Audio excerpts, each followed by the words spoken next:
Hi guys, this is Dr. Sandeep Tiwari and I welcome to you to online classes. Guys, in last lecture I discussed with you about the first canto of the poem Ode to West Wind, in which the poet describes the power and effect of west wind on the earth. Okay?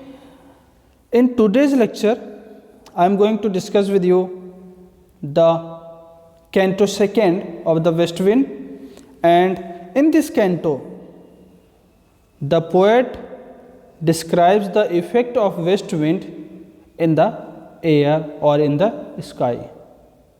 Okay बच्चों, तो let's start. Thou on whose stream mid the steep sky commotion, loose clouds like earth's decaying leaves are shed, shook from the tangled boughs of heaven and ocean, angel of rain and lightning. First 4 line देखते हैं एक बार. Commotion मतलब होता है movement, हलचल. शुक मतलब शेकन, हिलाना. Tangle मतलब इंटरलॉक, उलझे हुए रहना. बोझ मतलब होता है ब्रांचेस, और एंजल्स मतलब होता है मैसेंजर.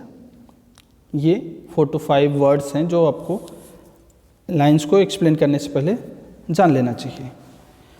तो जैसा कि मैंने अभी आपको बताया कि in this canto the poet is going to describe the effect of west wind on the air और इन द स्काई. तो स्काई में या हवा में इसका क्या इम्पैक्ट पड़ता है उसके बारे में बात करता है पोएट.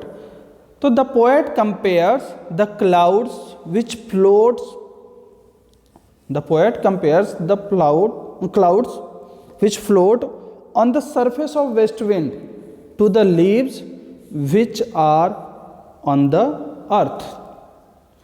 बोला ना, thou on whose stream the steep sky commotion, loose clouds like earth decaying leaves.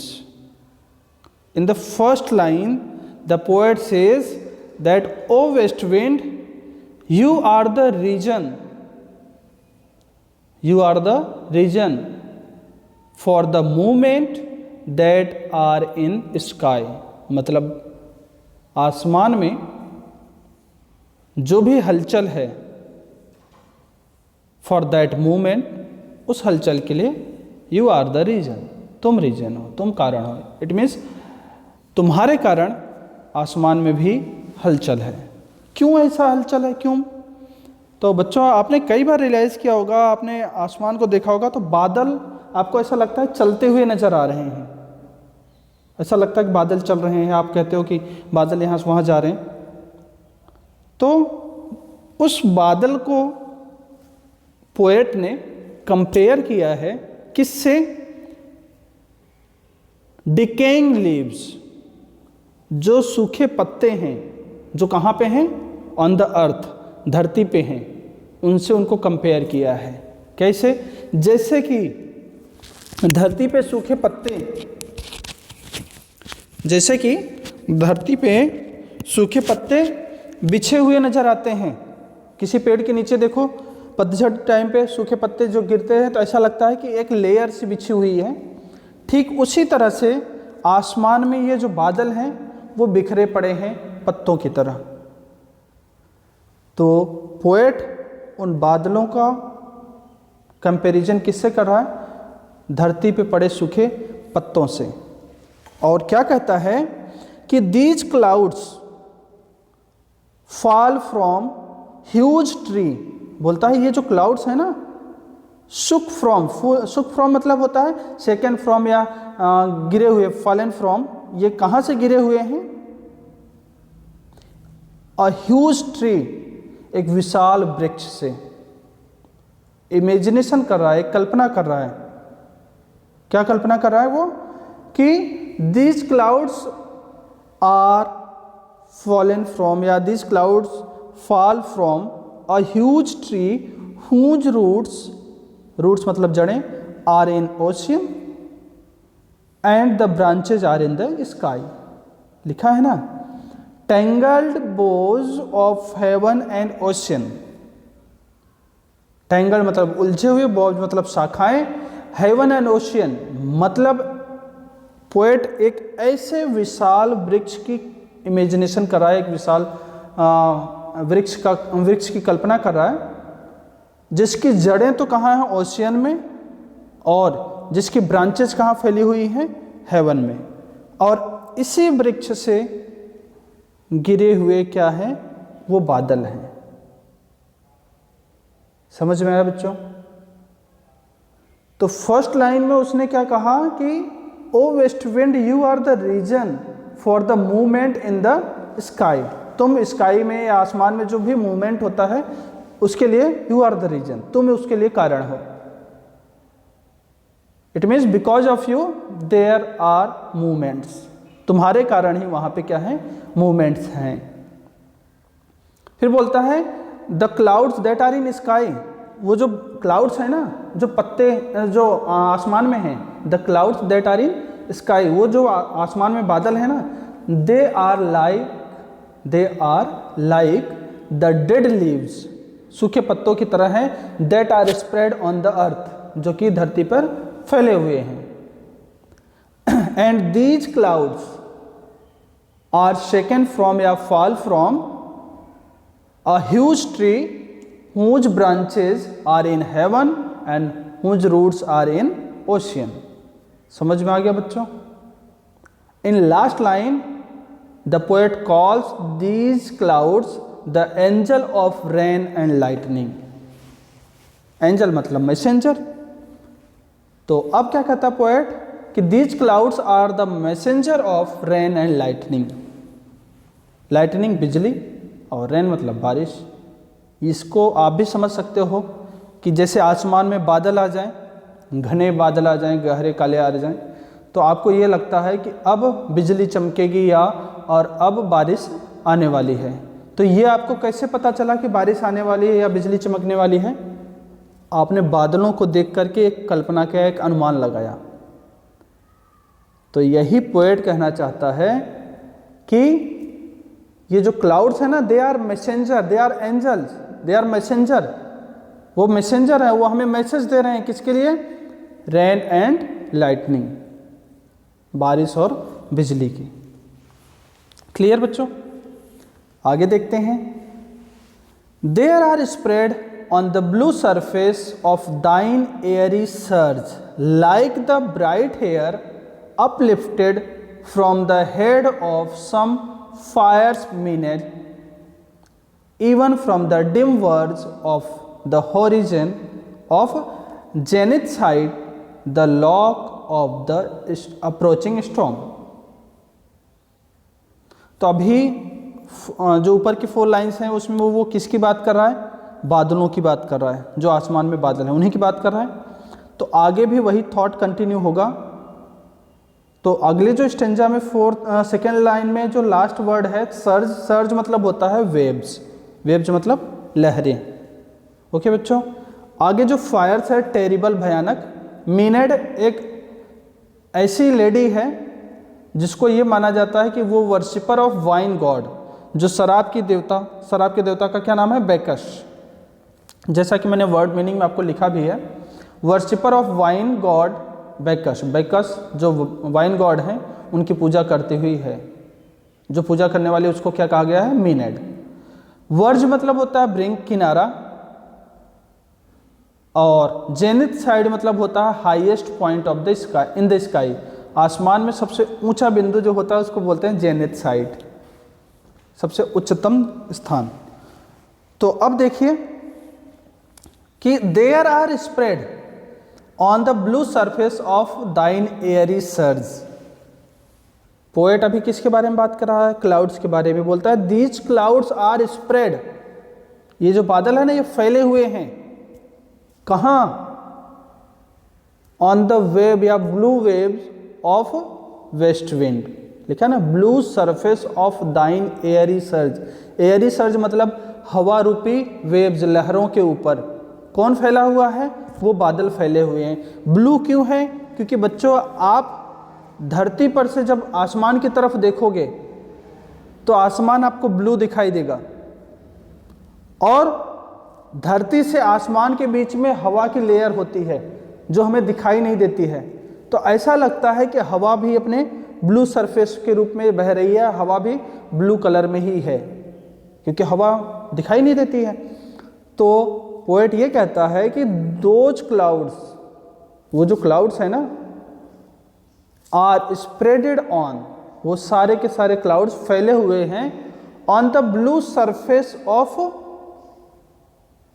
Airy waves, या on the blue surface of west wind. ये जो पछुआ हवा है इसके ब्लू सरफेस पे ये क्लाउड्स क्या हुआ है, फैले हुए हैं। किस तरह से? Like the bright hair uplifted from the head of some fierce maenad. अब आपको एक इमेजिनेशन करने के लिए मैं बोलता हूं, आप एक इमेजिनेशन कीजिए कि समुद्र के किनारे कोई ऐसी घटना होती है जहां से एक लहर के रूप में, एक चमकती लहर के रूप में समुद्र के किनारे से आसमान तक जाती हुई एक लहर दिखाई दे। इमेजिन करो कि नाइट का टाइम हो, अंधकार हो, और आपको ऐसा महसूस हो कि समुद्र के किनारे से कोई चमकीली लहर बहती हुई या बहते हुए तरीके से कहाँ पहुँच रही है, आसमान में पहुँच रही है। तो आपको दिखेगा कि समुद्र के किनारे से लेकर के आसमान तक एक लहर फैली हुई, चमकीली लहर फैली हुई है। ये इमेजिनेशन आपके माइंड में सेट हो गया। अगर ये इमेजिनेशन आपके माइंड में सेट है तो अब अगली लाइन आपको इजीली क्लियर हो जाएगी। तो क्या कह रहा है वो कि like the bright hair uplifted from the head of some fierce maenad even from the dim verge of horizon to the zenith height. बोलता है and the waves of west wind, ये जो वेस्ट विंड के waves है ना, लहरें हैं, they are spreading from the verge of ocean to the highest point of the sky. मतलब जो पछुआ हवा है, जो वेस्ट विंड के वेव्स हैं, जो लहरें हैं, वो समुद्र के किनारे से लेकर के कहाँ तक बह रही हैं, आसमान की हाईएस्ट पॉइंट तक, या आसमान के सबसे ऊंचे बिंदु तक जा रही हैं। तो ये जो हवा समुद्र के किनारे से आसमान के ऊंचे बिंदु तक जा रही है, इस हवा की लहर को पोएट ने कंपेयर किया है किससे? The bright hair of maenad. एक फीमेल वर्शिपर है, एक लेडी है जो शराब के देवता की पुजारन है, जो कि समुद्र के किनारे बैठ कर के पूजा कर रही है, और उसके चमकीले बाल समुद्र के किनारे से उड़ते हुए बहते बहते बहते बहते कहाँ तक जा रहे हैं, आसमान तक। इमेजिनेशन आपको समझ में आया कि जैसे कि कोई लेडी समुद्र के किनारे बैठ कर के वाइन गॉड की पूजा कर रही है, और उसके बाल, उसके चमकीले बाल समुद्र के किनारे से लहर के रूप में बहते हुए कहाँ जा रहे हैं, आसमान तक जा रहे हैं।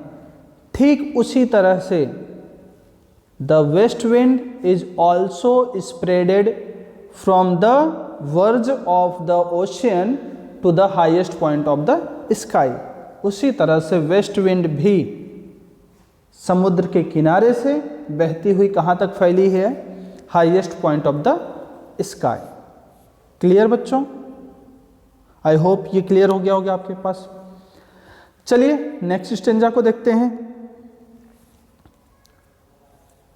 Thou dirge of dying year to which this closing night will be the dome of vast sepulchre, vaulted with all thy congregated might of vapors, from whose solid atmosphere black rain, fire and hail will burst. O here. बच्चों फिर से एक imagination आपके सामने poet ने present किया है। इस इमेजिनेशन को समझने के लिए पहले आपको अपने माइंड में एक इमेज क्रिएट करनी पड़ेगी। इमेज ये बनाना है आपको कि जैसे अभी कौन सा ईयर चल रहा है, 2020 चल रहा है, ठीक है, और ये 2020 का नवंबर लास्ट जा रहा है या दिसंबर आने वाला है, और दिसंबर जो मंथ होता है वो किसी भी ईयर का क्या होता है, लास्ट मंथ होता है। इट मीन्स वहाँ पर दिसंबर आते आते ये होता है कि ये ईयर अब फिनिश होने वाला है, कंप्लीट होने वाला है, और नेक्स्ट ईयर विल स्टार्ट, और अगला जो है ईयर स्टार्ट हो जाएगा, यही होता है। तो इसी तरह से उसने एक इमेज बनाया है। क्या इमेज बनाया है कि वेस्ट विंड क्या है, डार्ज मतलब होता है बच्चों फ्यूनरल सॉन्ग। फ्यूनरल सॉन्ग क्या होता है, जब किसी की डेथ हो जाती है और उसको दफनाने के लिए ले के जाते हैं, जैसे चर्च वगैरह में ले जाते हैं तो कोई गाना बजाते हुए ले जाता है, तो वो जो गाना वगैरह बजता है उसको बोलते हैं फ्यूनरल सॉन्ग, या उसके लिए जो कोई गीत गाया जाता है उसकी प्रशंसा में, उसको बोलते हैं फ्यूनरल सॉन्ग। सेपल्चर क्या होता है, बरियल प्लेस, मतलब जहाँ पर दफन किया जाता है उस जगह को क्या बोलते हैं, सेपल्चर। वॉल्टेड मतलब होता है रूफ्ड, छत, और कॉन्ग्रेगेटेड मतलब होता है कलेक्टेड। तो अभी देखिए क्या कह रहा है कि दाऊ, दाऊ किसके लिए बोला है, वेस्ट विंड के लिए। पोएट वेस्ट विंड को वापस एड्रेस कर रहा है, कहता है O west wind you are the funeral song, तुम क्या हो, डेथ सॉन्ग हो। किसके लिए, ऑफ द डाइंग ईयर, ये जो साल खत्म हो रहा है इसके लिए तुम क्या हो, फ्यूनरल सॉन्ग हो या डेथ सॉन्ग हो। और इस मरते हुए या इस डाइंग ईयर के लिए, to which this closing night will be the dome of vast sepulchre. Sepulchre अभी मैंने बताया क्या होता है, बर्निंग प्लेस या ग्रेवयार्ड, कब्रिस्तान भी कह सकते हो। तो जैसे ये जो साल है ये मर रहा है या ख़त्म हो रहा है, और ख़त्म होते हुए साल की ये जो रात है उसके लिए किसकी तरह काम करेगी, डोम की तरह, या एक जैसे किसी के मरने के बाद उसके कब्र पर छतरी नहीं बना दी जाती है, छतरी बना दी जाती है, तो उसके ऊपर एक छतरी बना दी गई हो, तो ये जो रात है ना उसके मृत्यु के ऊपर एक छतरी का काम करेगी। एक बार वापस से इमेजिनेशन क्रिएट करना, मैं वापस से रिवाइज कर रहा हूँ इसको, कि क्या कह रहा है कि मान लो कि 31 दिसंबर है, किसी भी ईयर का लास्ट डे है 31 दिसंबर। 31 दिसंबर में जब रात्रि आती है तो रात को लोग 12 बजे तक जगते रहते हैं। क्यों जगते रहते हैं, नए साल का वेलकम करने के लिए, नए ईयर का वेलकम करने के लिए। तो इट मीन्स जो 31 की नाइट होती है, जैसे कि अभी 2020 चल रहा है, 2020 में 31 की जो नाइट होगी वो क्या होगी, लास्ट नाइट होगी 2020 की। तो वो ये कहना चाह रहा है कि ये जो 31 की नाइट है ये किसकी तरह है, एक छतरी की तरह, एक डोम की तरह है। किसके लिए, ये जो ईयर डाई हो रहा है या ये जो ईयर खत्म हो रहा है, मतलब किसी भी कब्र के ऊपर जो छतरी बनाई जाती है वो छतरी कौन है, ये नाइट है।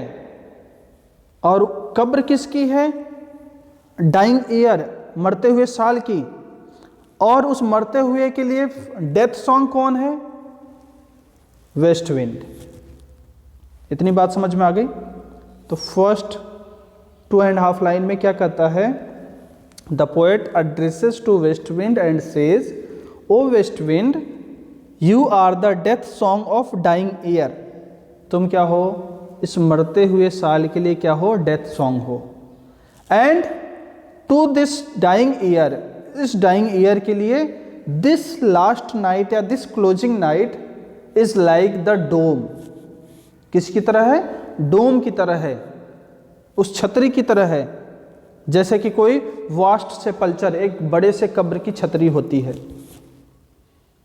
और ये छतरी किसकी बनी हुई है, वॉल्टेड विद, वॉल्टेड विद मतलब रूफ्ड विद, जब आप किसी की कब्र पे छतरी बनाओगे तो छत भी बनाओगे, उसकी छतरी का छत भी तो बनेगा, जो कि किसी न किसी द्वारा क्या होगा, रूफ्ड, कवर्ड होगा, छत तैयार होगी। तो बोलता है कि ये जो डोम है ना, इट इज रूफ्ड विद या वॉल्टेड विद दाई कॉन्ग्रेगेटेड माइट, तुम्हारे कलेक्टेड पावर, माइट मतलब पावर, और ये पावर किसका है, ऑफ वेपर्स, वेपर्स मतलब धुंध या हवा, from whose solid atmosphere black rain and fire and hail will burst oh hear, और इस सॉलिड एटमोस्फेयर से रेन, ब्लैक रेन का मतलब हो गया मूसलाधार बारिश, फायर जिसको आप बिजली वगैरह कहते हो, और हेल बर्फबारी भी कहते हो, विल बर्स्ट मतलब कम। तो उसने क्या कहा, एक बार मैं वापस रिवाइज कर देता हूँ, कहता है कि O west wind you are the death song of this dying year and this last night of this year is like the dome of this dying year.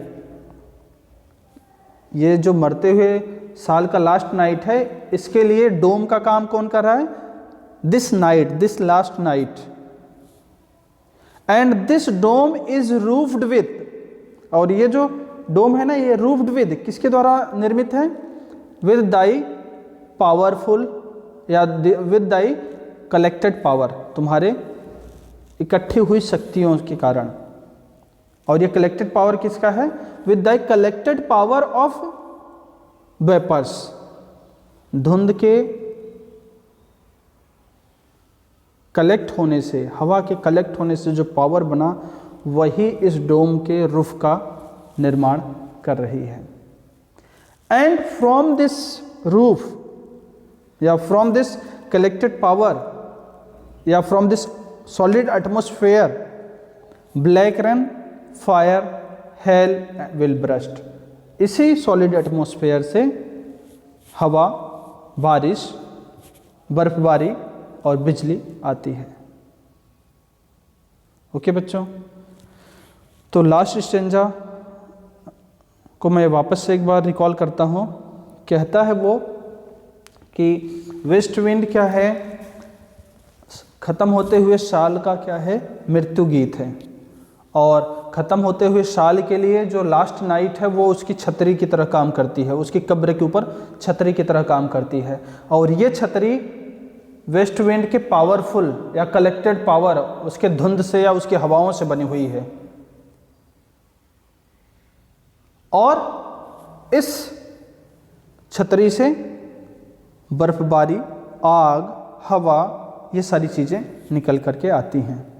अब ये तो एक इमेजिनेशन था, वैसे आप देखिए तो कहता है कि हवा जो वेस्ट विंड है वो चारों तरफ फैली हुई है, और इन हवा रूपी लहरों से या वेस्ट विंड की जो लहर हैं, इन्हीं से बारिश निकल के आती है, इन्हीं से फायर, बिजली चमकती है, और इन्हीं में से बर्फबारी होती है। तो ये चीज़ कहने की कोशिश कर रहा है पोएट। ओके बच्चों, तो आई होप इतनी बात आपको क्लियर हो गई होगी। तो इस क्लास में बस इतना ही, मिलते हैं नेक्स्ट लेक्चर में इसके नेक्स्ट पार्ट के साथ। तब तक के लिए बाय बाय, थैंक यू।